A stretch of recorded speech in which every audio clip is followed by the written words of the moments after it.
Buenos días, es el segundo día de estas jornadas dedicadas a casas museos, una mirada de género y clase. Y la primera ponencia de hoy es a cargo de Carmen Jiménez Sanz y de Cecilia Casas. Carmen Jiménez Sanz es directora del Museo Cerralbo, que fue su primer destino como conservadora de 2000 a 2003. En la Comunidad de Madrid, de 2003 a 2018, ha sido responsable de museos y colecciones, teniendo a su cargo las casas Museo Lope de Vega y Casa Natal de Cervantes, y la coordinación del proyecto internacional Garden of Geniuses, dedicado a grandes literatos como Tolstoy, Goethe, Shakespeare, Dante, Hugo, Joyce y Cervantes. Ha sido jefa del Servicio de Turismo Cultural, ocupándose de la gestión del Castillo de Manzanares el Real y jefa del área de programación cultural. Subdirectora general de Museos Estatales de 2019 a 2021, ha formado parte de la Junta Directiva del DEMIST ICOM de 2011 a 2017. Tiene más de 45 artículos y publicaciones, ha participado en numerosos congresos y jornadas sobre casas museos, museología e historiografía de la arqueología, especialmente de inicios del siglo XX, en torno del 17º Marqués de Cerralbo y Juan Cabré. Ha impartido conferencias y clases en foros nacionales especializados como los congresos de ACAMFE, Asociación de Casas, Museos y Fundaciones de Escritores de España y Portugal, Máster en Arqueología y Patrimonio de la UAM o la tercera jornada de Cases Icóniques de Cataluña, e internacionales como los congresos de DEMIST en Noruega, Bélgica, Portugal, Storie Milanesi in Europa o el último encuentro Red de Casas Museos Mexicanas organizados por DEMIST México.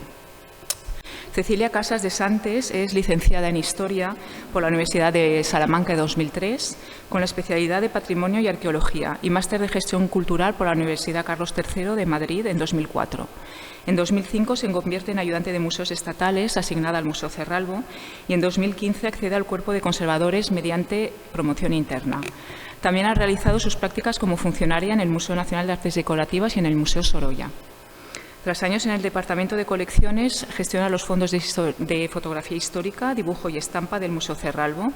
Desde 2015 está adscrita al Departamento de Difusión y Comunicación. Desde 2020 forma parte de la Junta Electa de DEMIST, el Comité Internacional del ICOM para las Casas Museos. Ha comisariado la exposición Toilette, la higiene a finales del siglo XIX, en 2013-2014, y ejercido como comisaria técnica de El Conde de Villalobos, los orígenes de la gimnasia en España, en 2017-2018. Ha coordinado los congresos internacionales Museos de Ayer, Museografías históricas en Europa, en 2015, analizando las salas del Museo Cerralbo desde un punto de vista museográfico, y el Congreso Turistas, Visitantes, Seguidores, el público de los museos entre los siglos XIX y XXI, Perspectivas de Futuro, este congreso en 2021.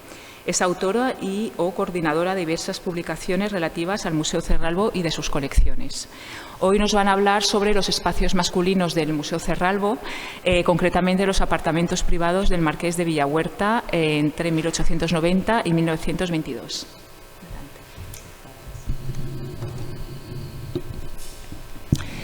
Buenos días. En primer lugar, tenemos que agradecer la invitación a estas jornadas. La verdad es algo que se fue gestando desde el año 2020 en adelante.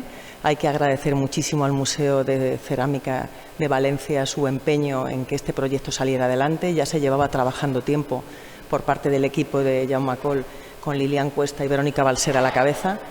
Y bueno, pues que 3 años más tarde nos veamos aquí todos. Mira. Sí, la cuenta atrás, está ahí. Bueno, disculpe. Que nos veamos aquí representando casas de todo el país, pues es una cosa más que interesante. Y también es un motivo de alegría pues que seamos varios los museos estatales que también estamos aquí, ¿no? Compañeros que nos vamos viendo en las reuniones de Plasma y que de vez en cuando ya estamos volviendo a la presencialidad. Bueno, en cualquier caso, gracias al Museo de Cerámica y gracias a la Universidad también de Valencia. ¿Qué hacemos aquí exactamente nosotros hablando de los apartamentos del Marqués de Villahuerta y quién es el Marqués de Villahuerta? Tenemos que empezar diciendo, poniendo en situación, porque claro, no podemos pecar de falta de humildad pensando que todo el mundo en el universo conoce lo que es el Museo Cerralbo o el Palacio Cerralbo, ¿no? El Palacio Cerralbo está situado en Madrid, en la zona de Plaza España. Actualmente depende del Ministerio de Cultura y Deporte, la titularidad y la gestión son públicas y bueno, pues es fruto de la ilusión y del esfuerzo y de la idea altruista de una familia, no solamente de su cabeza de familia, que fue el 17º Marqués de Cerralbo, sino de todos los miembros de su familia. Una familia corta, 4 personas, pero cada una importante por una razón. Y una familia en la que hay 2 hombres y 2 mujeres. Cuando nos plantearon este trabajo, directamente nos orientaron. Lilian nos dijo, vosotros a los espacios masculinos. Y la verdad es que nos habría venido bien cualquier aproximación, porque nosotros ya nos habíamos aproximado algo a los femeninos, ¿no? ¿De dónde partimos? Ese es el asunto. El Palacio Cerralbo se construye de nueva planta en una zona de expansión de Madrid, en una zona que tiene bulevares, que tiene unas condiciones higiénicas fabulosas, comodidades, confort, lo que decía Repulles y Vargas, ¿no? En su discurso de ingreso en la Real Academia de San Fernando, eso es pues en los años, creo recordar que en 1896 o algo así, ¿no? Habla del confort, de la luz eléctrica, del alcantarillado, del alumbrado en las calles, de la posibilidad de tener timbres, de tener calefacción, tener bujías. Bueno, pues todo eso lo cumplía el espacio en el que el Palacio Cerralbo se levanta de nueva planta, a pesar de que cuando se visita uno pueda pensar que está en un edificio y en unos equipamientos bastante anteriores. Eso tiene que ver con el gusto clasicista, aparte de ecléctico, de la familia. Es una construcción denominada en aquel momento del tipo hotel particulier. Empiezan a construir en el 83, acaban en el 92-93. En esas fechas ya parece que están habitando parte de la casa y los arquitectos pues son Sureda, Cabello Yasso y Cabello la Piedra. Es un proyecto de familia porque la propiedad de ese terreno es de los hijos de la familia y en cambio asume los costes el Marqués de Cerralbo. ¿Qué era verdaderamente o qué función tenía en Madrid el Museo Cerralbo? Bueno, pues era una de las galerías privadas más conocidas de la ciudad. En ese momento, bueno, digamos que es un lugar en el que confluyen gente de la alta sociedad madrileña. El Marqués de Cerralbo, ahora veremos, era un político carlista que además se dedicaba a la arqueología, al estudio de la historia, hacía pinitos en cuanto a lo literario y fundamentalmente era coleccionista y político. La familia había viajado muchísimo y de alguna manera en todos esos viajes se había ido nutriendo esa idea de museo, de cofre, de contenedor en el que exponer unas colecciones con la intención de que luego esas colecciones pasaran al Estado.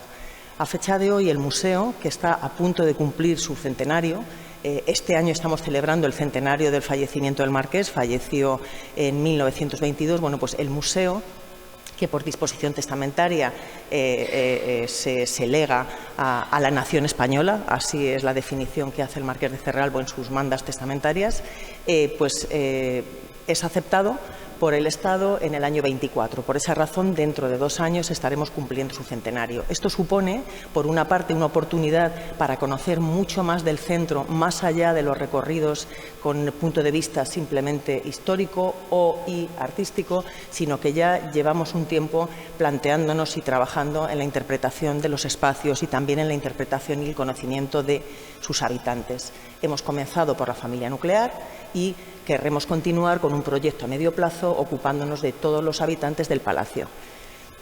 El Palacio Cerralbo no es un palacio, bueno, estamos situados cerquita del Palacio Real, claro, cualquier comparación de escala con el Palacio Real nos deja mal a nosotros, ¿verdad?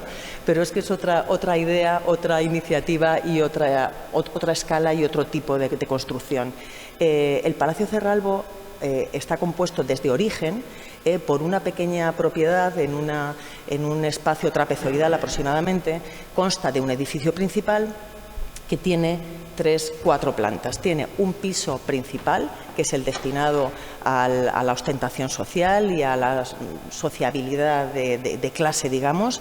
Tiene una planta entresuelo, que es la que se dedica a la vida más personal, también con espacios para recibir, pero por parte, bueno, para amigos y familiares, y luego tiene una planta bajo cubiertas y un semisótano que desde luego tenía mucho que ver con esos trabajos y esa ubicación del servicio y de las instalaciones del palacio. Actualmente la estructura se mantiene tal cual. En estos 100 años de museo sí ha sufrido transformaciones. Todos los que trabajamos en casas museos sabemos que cuando avanzan las funciones y las necesidades del museo se van restringiendo los espacios de las casas y las primeras zonas que caen abatidas por las necesidades de la nueva institución suelen ser los espacios de servicio, y así le pasó a la Casa Cerralbo. Bueno, pues en estos 100 años la Casa Cerralbo ha perdido la zona de servicio totalmente, ¿no? Todo lo que son esos espacios para la servidumbre, esas cuadras, cocheras, guadarnés, bodegas, espacios de servicio, comunicaciones verticales, todo eso lo ha perdido físicamente, pero tenemos referencia en nuestro archivo documental. Todavía no hemos hecho campaña en los archivos históricos de Madrid, de momento no lo hemos necesitado, pero llegaremos a ese punto, pero sí que nos vamos nutriendo de la información que podemos ir explotando a partir del archivo histórico de la Casa Cerralbo, que tiene una parte dedicada a los títulos nobiliarios y a la Casa Cerralbo así, entendido desde el punto de vista de los títulos, y luego tiene archivo administrativo de la casa y archivo administrativo del museo, que, como os decía, cumple 100 años en nada. La familia de 4 miembros no es del todo conocida. Sí que es cierto que sobre el Marqués de Cerralbo se ha escrito bastante. Lo que más hemos leído tiene que ver con su filiación y su dedicación política y también con su dedicación a la arqueología. Pero de los demás, de su esposa Inocencia Serrano o de sus hijastros Antonio del Valle y Amelia del Valle, se sabe más bien poco, a pesar de que desde el Museo Cerralbo se han venido haciendo exposiciones y pequeñas investigaciones en los años 90, en el año 2000, y a Amelia del Valle se le dio a conocer desde el proyecto del Ministerio de Cultura y Deporte, que era Patrimonio en Femenino. Se han ido haciendo aproximaciones desde el museo, desde el área de difusión fundamentalmente. Y, bueno, pues lo que comentaba, Enrique Aguilera Gamboa es la persona más conocida del museo y la que lega, en último término, el museo al Estado. No sin el apoyo de Amelia del Valle, que es la otra persona implicada en la creación del museo. No se conoce tanto, pero gracias a ella el museo es como hoy lo conocemos. Enrique de Aguilera, aristócrata, numerosísimos títulos, conde de Alcudia, conde de Villalobos, etcétera, etcétera, 2 veces grande de España. Fue académico, hizo el discurso de ingreso en la Academia de la Historia en 1908. Fue también arqueólogo en esa época en la que se está pasando, esa época de transición entre el coleccionismo y la arqueología. Y, desde luego, a él se deben los numerosísimos hallazgos efectuados en toda la zona central, que ahora corresponde a las provincias de Soria, Guadalajara y Zaragoza, descubriendo los horizontes que luego dan lugar a esa interpretación del mundo celtibérico. Eso es un tema aparte del que ya hablaríamos en otro congreso, ¿verdad? Pero a Cerralbo se le conoce por eso y porque el producto de esas excavaciones siempre, desde inicio, él quiso que sirvieran para hacer series que ayudaran a la interpretación de la arqueología de este país, fundamentalmente en las áreas que menos se conocían. Y todo eso lo hace desde Madrid y desde su casa de verano en Santa María de Huerta, casa que le viene desde que tuvo lugar su matrimonio con Inocencia Serrano. Indicaba que era coleccionista, por supuesto filántropo, como no, carlista. Él es el representante de Carlos de Borbón y Austria Este, quien debería haber sido Carlos VII, por la rama, por la ascendencia al trono carlista, y luego, hacia el año 1913, también es representante de Jaime de Borbón, que es el hijo de don Carlos. Esto es un dato muy importante para la vida de la familia completa y también del Palacio Cerralbo. Es senador, es diputado a Cortes y toda su vida ocupa ese escaño en el Senado. Es un puesto vitalicio. Desde ahí defiende la Ley de Excavaciones de 1911, que es también otro hito importantísimo. Y él forma parte de esos organismos que se crean en ese momento para el control del patrimonio histórico, ahora le llamaríamos cultural, de este país. Enrique de Aguilera se casa en 1871 con Inocencia Serrano y Cerver. En ese momento el Conde de Villalobos todavía no ha heredado los títulos y el marquesado de Cerralbo directamente de su abuelo, con todos los inmuebles que eso y las rentas que eso suponía, ¿no? Con lo cual, cuando él se está casando con Inocencia Serrano, es Conde de Villalobos. Ella es una viuda con 2 hijos, los 2 hijos son prácticamente de la edad de Enrique de Aguilera y ya sabemos que, vamos, lo supimos siempre porque era algo que Juan Cabré, que fue el primer director del Museo Cerralbo, ya relata en las necrológicas de Cerralbo, ya hace referencia a esos primeros pinitos juveniles en los que Cerralbo y Antonio del Valle están creando la Sociedad Literaria La Alborada, están haciendo reuniones políticas carlistas, están de alguna manera coqueteando con la intelectualidad del momento desde la capital del reino, ¿no?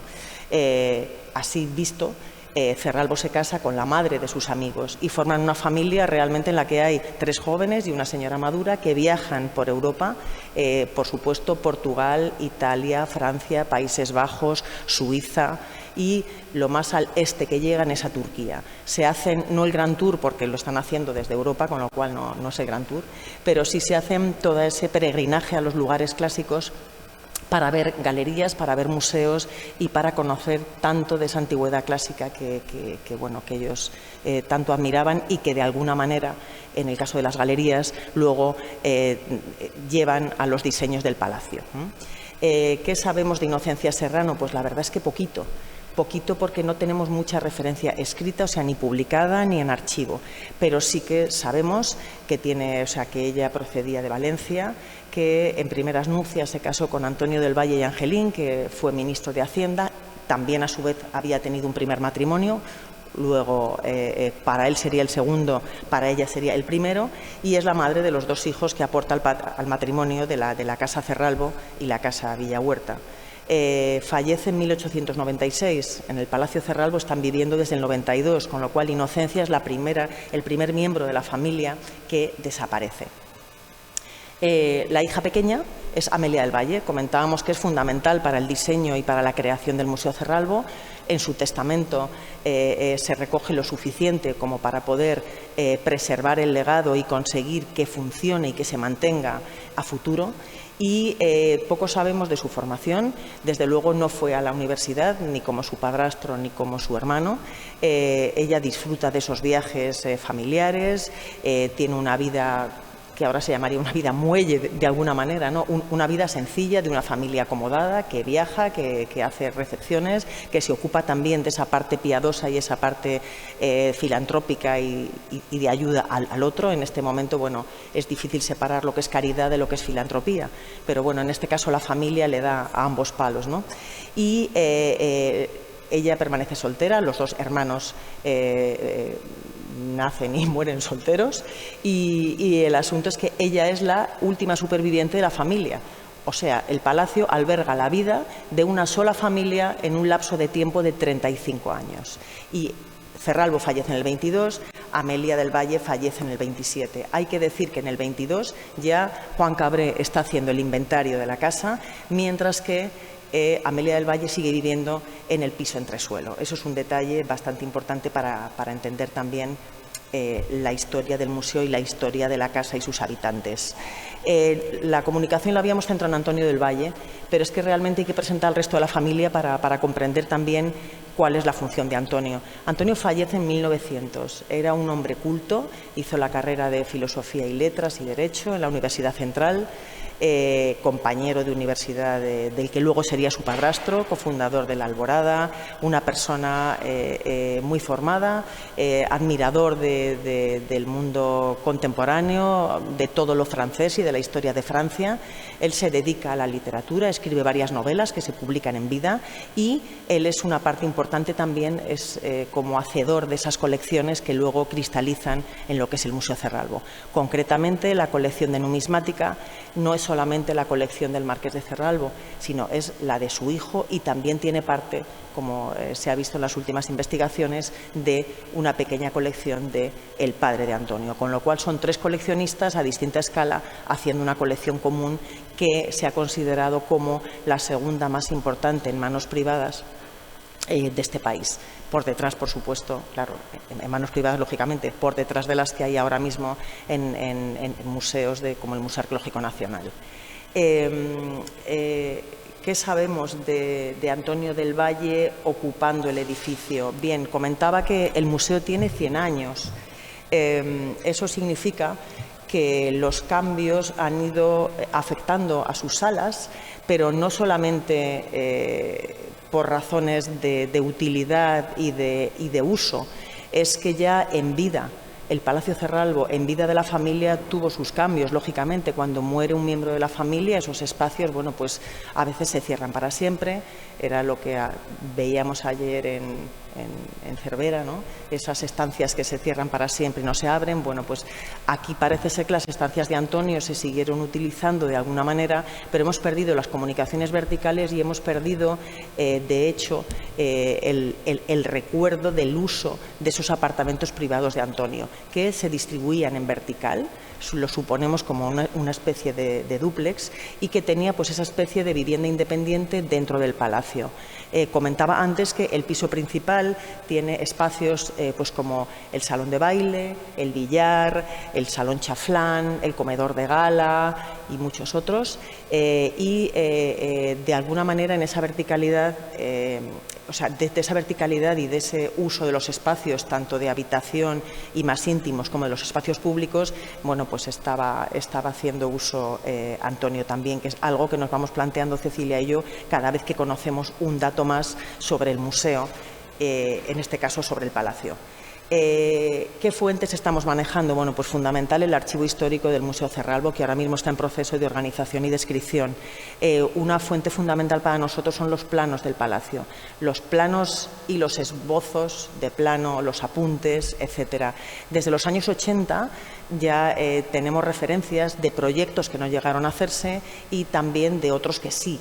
Pero en esos proyectos que se quedaron en proyectos y que son de la mano del Marqués de Cerralbo, hasta donde sabemos, porque están firmados, hay otros que no lo están, sí se habla de las necesidades y se habla de gabinetes, de despachos, de alcobas, de billar, etcétera. Parece una obviedad, pero bueno, es así. O sea, en el Palacio Cerralbo parece que, aparte de esa parte social, sí que había en los apartamentos de Antonio esa distribución de estancias que a partir de 1900 tuvieron otros usos y sirvieron para los demás habitantes de la familia, que le sobrevivieron hasta 27 años. Bien.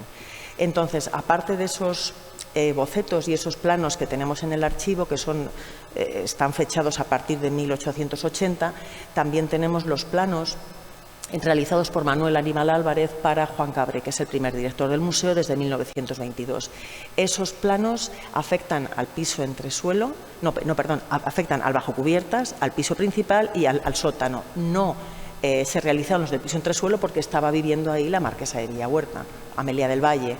Entonces, ese es un hueco de información que teníamos en los años 20, recién abierto, recién legado el museo, pero no abierto todavía al público porque no se habían hecho las obras suficientes como para que pudiera visitarse con la seguridad que requerían las colecciones, y el inventario se acaba de empezar a hacer, con lo cual esos son los planos que encarga el director para, hacerse cargo de la situación y decir, este es el estado de la cuestión, este es el plano de la cuestión, ¿no? Los siguientes planos que nos sirven muchísimo y que sí que afectan al piso entresuelo, que es sobre el que tenemos un hueco importante de información, son los de Martínez Chumillas, que los hace en el año 44. El Museo Cerralbo está en una zona muy complicada de Madrid durante la Guerra Civil, está en el frente, o sea, casi al otro lado de la Casa de Campo. Los combates allí fueron terroríficos. De hecho, el barrio de Argüelles es muy dañado durante la guerra. El Palacio de Liria, que está a 400 metros subiendo la calle Ventura Rodríguez, resulta arrasado durante la guerra, pero gracias a las gestiones de Cabré y gracias también a un poquito de buena suerte, hay quien habla de los hados, yo creo que son eso, buen trabajo y un poco de suerte, el museo se salva con muy poquitas destrucciones, ¿no? Chumillas viene al museo a reparar el templete que ha sido afectado por un proyectil de obús y realiza los planos de todo el museo y fundamentalmente se emplea a fondo en los del piso entresuelo. Esos serán los que utilice la segunda, la tercera directora del museo, Sant Pastor, para hacer su transformación de la planta entresuelo en los grandes salones del Museo Cerralbo, la gran ampliación que publica ella en 1948 sobre el Museo Cerralbo. Eso significa que fue un proyecto muy aplaudido en el momento, pero a nosotros nos priva de toda lectura de más de la mitad de la planta entresuelo, que era la planta de vida, la planta de habitación de la familia Cerralbo.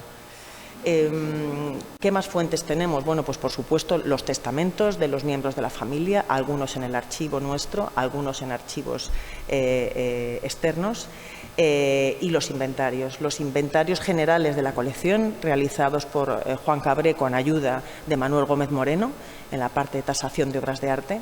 Esas son las herramientas fundamentales y ahora mismo lo más valioso, documentalmente hablando, del Museo Cerralbo. Gracias a ellos se han podido reconstruir espacios, recuperar espacios y de alguna manera conocemos cuál era la situación en el año 1922, cuando muere Cerralbo, y en el año 1927, cuando muere Amelia del Valle y Cabré entra en la planta entresuelo para hacer ese inventario de lo que en ese momento se entendía como museable. Luego, los inventarios para nosotros son una herramienta fundamental.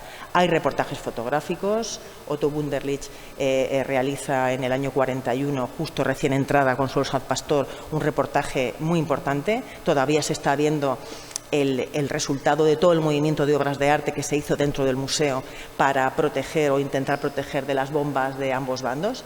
Y para nosotros es información valiosísima. Por supuesto que tenemos que referirnos, y estamos investigando en prensa de la época, todos los periódicos del momento hacen referencia como crónicas a los bailes y a las reuniones literarias y a las soirées que tienen lugar en el Palacio Cerralbo, de la misma manera que en otros. Montecristo y Franzen, haciendo sus fotos también en los salones de Madrid, pasan por el Cerralbo.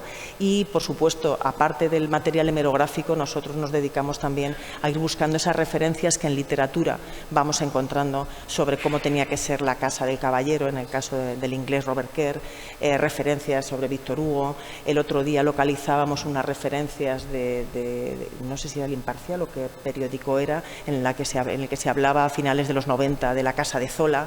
Todo nos sirve para intentar reponer y reconstruir cómo podían ser las estancias masculinas, y en este caso las de Antonio del Valle. Estos son los esbozos a los que nos referimos, no corresponden al proyecto que finalmente se efectuó, pero sí nos hace ver que todos esos espacios, esos gabinetes, despachos, cuartos, espacios de servidumbre, bibliotecas, baños, etcétera, se necesitaban para hacer una casa moderna que se estaba construyendo a finales del 19 en una zona de expansión. Para nosotros es un material muy interesante y que vamos localizando en este archivo que, como decía, está en fase de descripción y que seguro que nos va a dar grandes alegrías. Hay que decir que por fin desde hace 3 años tenemos un técnico en archivos. En el Museo Cerralbo era algo que se necesitaba como el comer, y gracias a eso también vamos avanzando el equipo técnico. Bien. ¿Cómo era su casa? Bueno, pues decía, la zona entresuelo, no había comentado hasta ahora que se abría un jardín en el que hay un templete. Hablé del templete afectado por la guerra, pero no que estaba en un lateral de un jardín. Tenía accesos independientes y la casa, ese dúplex, esos apartamentos de Antonio, desde luego su definición tenía que ver con todas las descripciones y las indicaciones del higienismo y de la época. Los planos detallan ese proyecto que decíamos, y la testamentaría detalla las estancias que teníamos, como acabo de comentar. Lo más importante es que ahora podamos ver qué lo dicen exactamente los objetos personales y las colecciones de Antonio del Valle para reconstruir su figura y su memoria, al menos en un momento congelado, que sería el del año 1900, cuando él fallece, ¿no?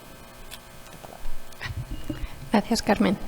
Bueno, pues como bien ha dicho Carmen, esos apartamentos de Antonio estaban en el piso entresuelo, y Antonio cohabitaba el edificio con su padrastro, su madre y su hermana.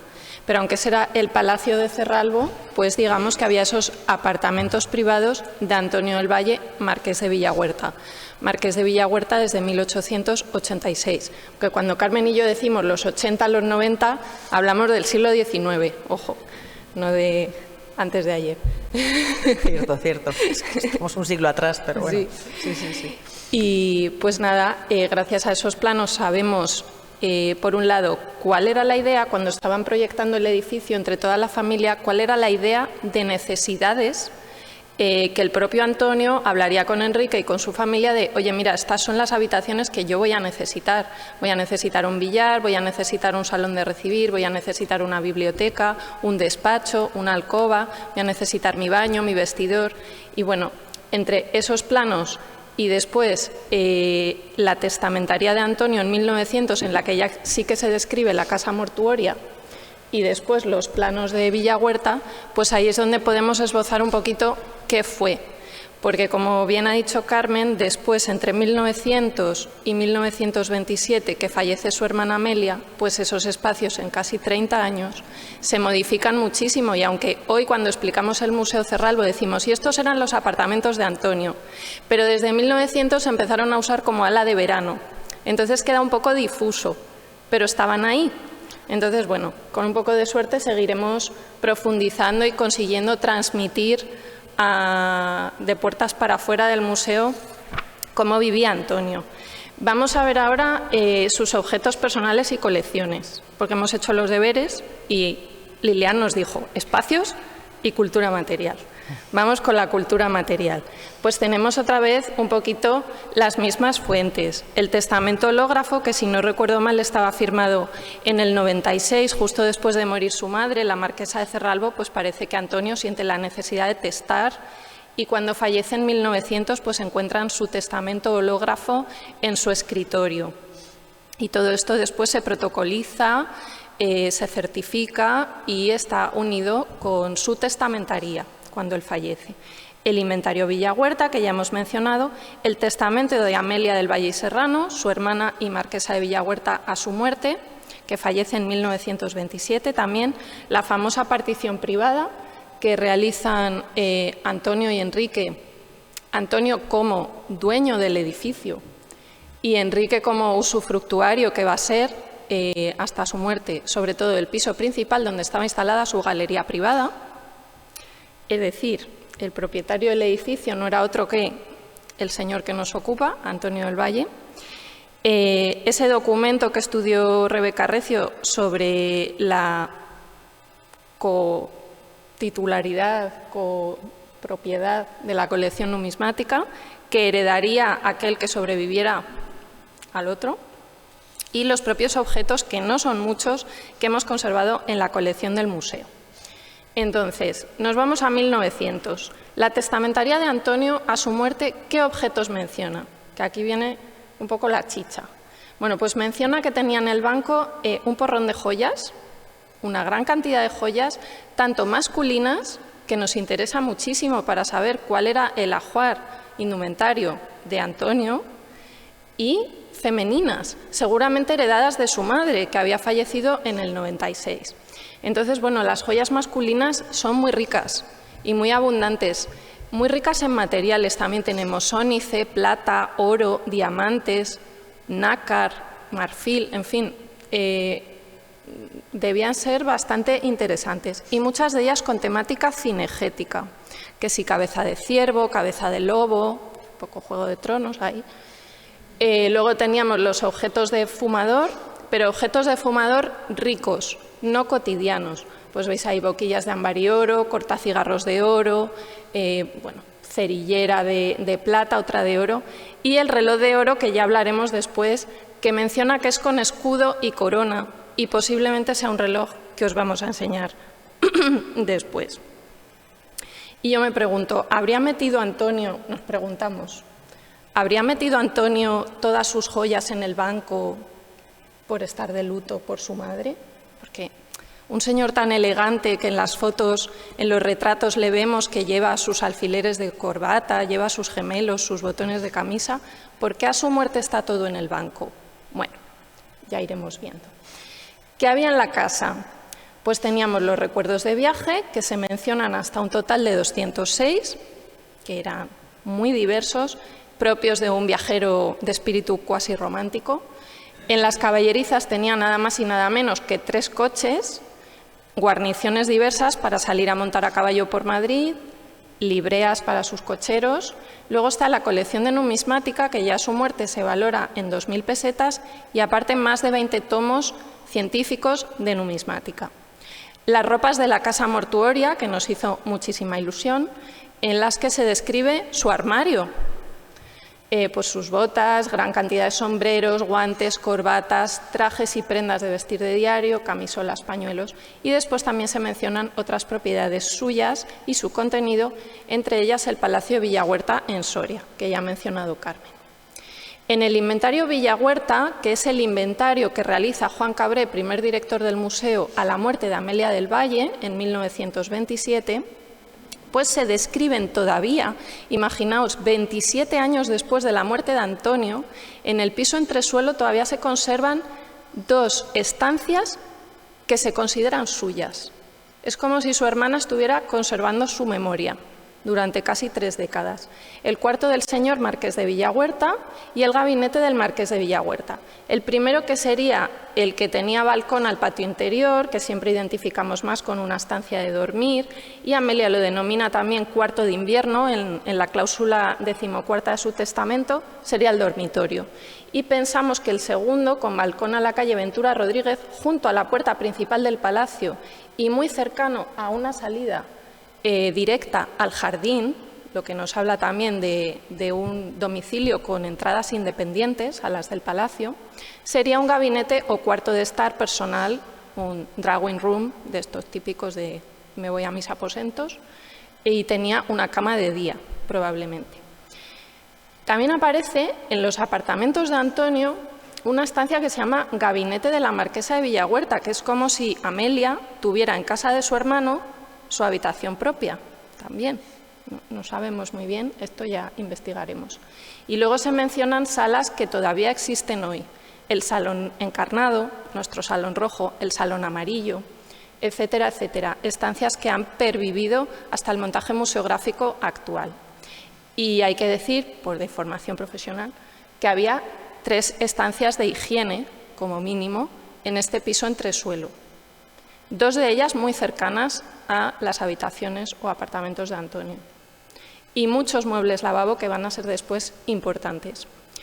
En este gabinete exterior podéis ver aquí desgranado lo que había según el inventario. Lo que está en negrita y subrayado es lo que conservamos, solamente. Veis que había un montón de cosas, entre ellas un retrato iluminado de su padre, que quien lo pillara, pero no está. Pero bueno, títulos universitarios y sillón de caoba lo tenemos, pero bueno, si echáis un vistazo, veis todo lo que había en su habitación, en el gabinete exterior. Y aquí tenemos uno de sus títulos universitarios, que afortunadamente los hemos conservado todos en el archivo Museo Cerralbo. En el cuarto interior había menos cosas, pero hemos conservado mayor número de ellas. El armario de luna, que por cierto tenía un montante con cabeza de león, el estante revolving para libros, que lo podemos admirar hoy en el comedor de diario, el buró de caoba, muy importante, pues ahí se conservaba parte de su colección, el reloj de mesa, la araña de cristal de la granja. No conservamos, por ejemplo, el tocador con palangana, en el que, según el testamento de su hermana, Antonio guardaba su colección de pipas y boquillas. Y sin número de inventario, pues toda una serie de cosas, y entre ellas un portaplumas de madera que podría ser uno que hay en el almacén, pero igual no es, ¿eh?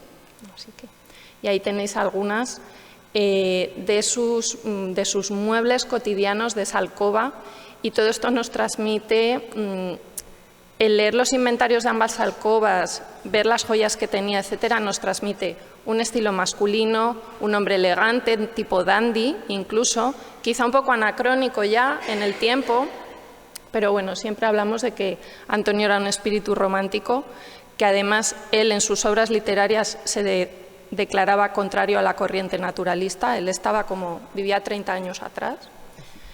Y bueno, pues con la importancia de los colores oscuros, la importancia de su labor intelectual cotidiana, de sentarse a escribir, esperar a que las musas le visitasen. Y aquí tenemos el testamento de Amelia, en este caso ya mecanografiado, y hay una cláusula muy importante, que es la 14ª, en la que habla precisamente de la herencia de su hermano Antonio, y de la memoria de su hermano Antonio, recordando además también los designios de Enrique de Aguilera, el marqués de Cerralbo, que siempre había deseado crearle un nuevo ala del palacio entre el salón estufa y el templete del jardín, en la que se hiciera una galería dedicada a Antonio del Valle como coleccionista. Designios de Enrique y Amelia que nunca se llevaron a cabo, pero que nos dan buena muestra del aprecio que sentían y de la consideración que tenían por Antonio como coleccionista. Y como veis, ¿dónde guardaba las colecciones? En el lavabo de su habitación y en el armario de la carroja del salón encarnado, probablemente.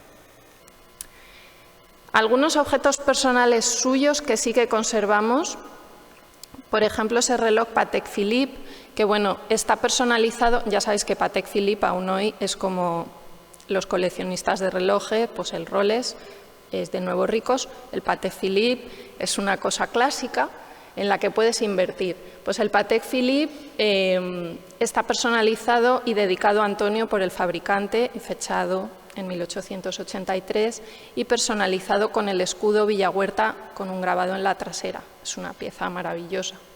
La boquilla de fumar, que está muy usada. La punta debería ser blanca porque es de sepiolita, pero está usada. Se mencionan en el testamento de Amelia varios medicamentos, de los cuales solo hemos conservado esa cajita, que no sabemos si fue de él, pero queremos pensar que sí, con medicamentos homeopáticos. Tenemos sus obras literarias, tenemos su sello personal con las iniciales AV, Antonio del Valle, y algunos restitos de cosas que pensamos que pudieran ser suyos, como ese busto de escritor, que bueno, era algo muy típico para adornar los escritorios con gente, otros escritores pensadores a los que admirases. Los recuerdos de viaje, que tienen una tipología variadísima, como veis ahí, desde botellitas de agua de mar, a hojitas, trocitos de piedras. Aquí fusilaron a los miembros de la comuna, me llevo un trocito, me lo guardo, lo rotulo, es todo así, es muy curioso. Están todos en Ceres, por si queréis verlos.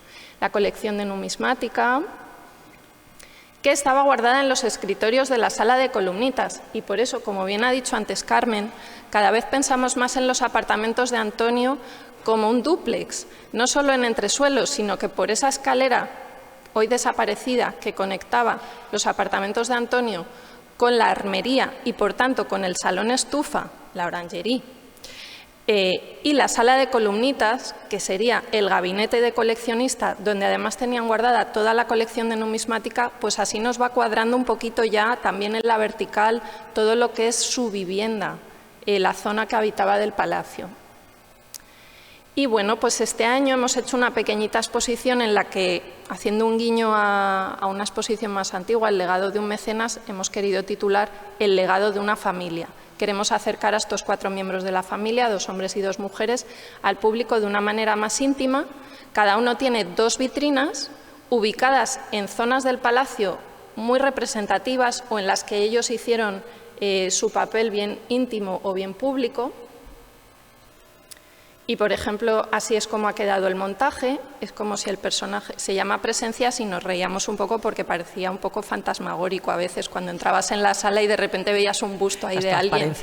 Sí, cuando vas por las salas que aún no has encendido las luces da un poco de... Pero bueno, queda muy chulo y a la gente le está gustando mucho, la verdad. Y permite seguir viendo la sala, es decir, no perturban demasiado el disfrute de la sala y lo complementan bien. Entonces, Antonio del Valle en Presencias hemos puesto una vitrina en salón rojo para desarrollar Antonio del Valle, escritor, y luego hemos puesto su faceta pública como coleccionista en la sala de columnitas, que es esto que os digo, que queremos pensar en ella como gabinete de coleccionista compartido por Enrique y Antonio. Ahí abajo tenéis la foto de cómo queda la vitrina en columnitas. Y bueno, y luego tenemos un folleto digital que os lo podéis descargar de la web y echarle un vistacico. Y ya dejo a Carmen que haga el cierre. Los 5 minutillos, ¿verdad? Exactamente. Bueno, ya se ha ido de alguna manera desgranando la idea que tenemos, ¿no? nosotros, digamos que no es que acabemos de investigar, de empezar a investigar en los habitantes de la casa, porque ya se habían hecho algunas aproximaciones. Concretamente, en el año 96 se hizo una exposición que se tituló El Marqués de Cerralbo, con una publicación monográfica en la que se presentaba la familia, pero siempre haciendo hincapié en el marqués, ¿no?, más que en el resto de la familia. También en el año 2000 se hizo una exposición que se tituló De Palacio a Museo, en la que de alguna manera se mostraban por primera vez parte de ese archivo en cuanto a planos y a documentación, esas fuentes primarias que tanta falta nos hacen. Y la exposición Álbum, que era sobre nuestra colección fotográfica, que es una colección importante y que, por cierto, lleva Cecilia Casas, ella es la conservadora que se ocupa de esa parte de la colección.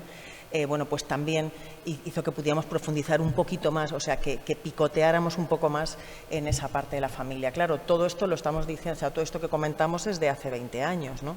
¿Qué hacemos ahora? Bueno, pues desde que retomamos la investigación sobre la Alborada en el 2015 y desde que nos hemos puesto como deberes conocer muchísimo más de los habitantes de la casa, bueno, pues lo entendemos como un proyecto a medio plazo. Sí ha sido un empujón esta idea de proyecto que se ha tenido desde el Museo de Valencia y que de alguna manera se apoya desde el Observatorio de Igualdad y desde el Ministerio de Cultura, su Dirección General de Museos Estatales, y lo que queremos es continuar en esa línea hasta donde nos lleven las fuentes.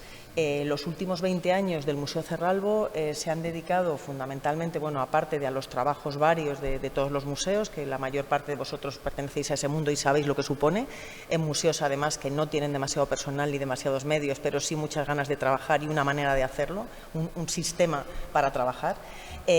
Bueno, pues lo que queremos ahora es eso, a medio plazo, poder conocer más de los habitantes de la casa, explotando los recursos que tenemos dentro del Palacio antes de salir al resto de archivos a ir completándolos, que es algo que también tendremos que hacer.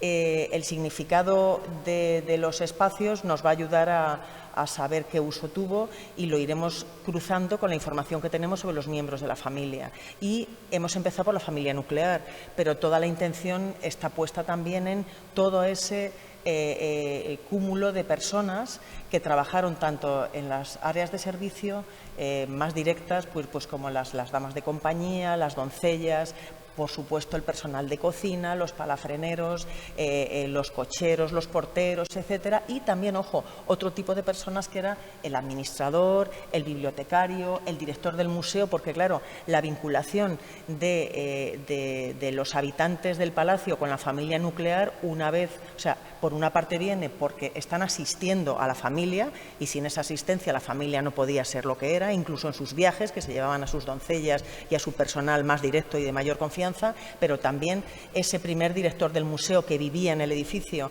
ese administrador que vivía con su familia en el edificio, son personas y familias que nos interesa recuperar, como mínimo, desde luego, hasta la guerra, que es el momento en el que se está viviendo dentro del Palacio Cerralbo. A partir de la guerra, la tercera directora, Consuelo Sanz Pastor, se edifica una vivienda en el jardín, lo que hoy llamamos pabellón. Exteriormente el estilo es el mismo, es historicista, es el mismo que el del palacio, pero es una construcción de los años 40. Sanz Pastor sigue viviendo en el recinto del museo, no en el palacio principal, pero eso ya es otra historia. Nosotros queremos recomponer exactamente hasta la Guerra Civil aproximadamente y esperamos que poco a poco podamos conseguirlo. ¿Qué novedades tenemos a fecha de hoy? Bueno, pues el saber que el estudio de las fuentes y el cruzar las informaciones nos va dando cierto resultado, el ser muy humildes porque cualquier avance que tengamos no nos parece que arroje luz sobre todo lo que fue ni la familia Cerralbo, ni el momento histórico, ni la significancia que tuvo en el mundo cultural o social de Madrid, pero sí que vamos dando pasitos y vamos sobre todo viendo qué estáis haciendo los demás compañeros en otros centros para ir avanzando todos en la dirección que podamos, ¿no? Que es esa, la de conocer a las personas a través de los objetos y a través de los espacios y sobre todo interpretar mucho e inventar poco, porque para la invención están las novelas y esa es otra versión y otra posibilidad que nos encantan los podcasts novelados, que además el Cerralbo es uno de los sitios pioneros en podcast, ya Cecilia y compañía, yo todavía no había regresado al museo, pero el equipo de difusión ya estaba metido en podcast y en un montón de recursos desde difusión, moviendo lo que era Familia Cerralbo, Museo Cerralbo, pero todavía nos queda un caminito grande por hacer. Así que yo creo que aquí lo dejamos. Muchísimas gracias y un placer estar aquí con todos vosotros.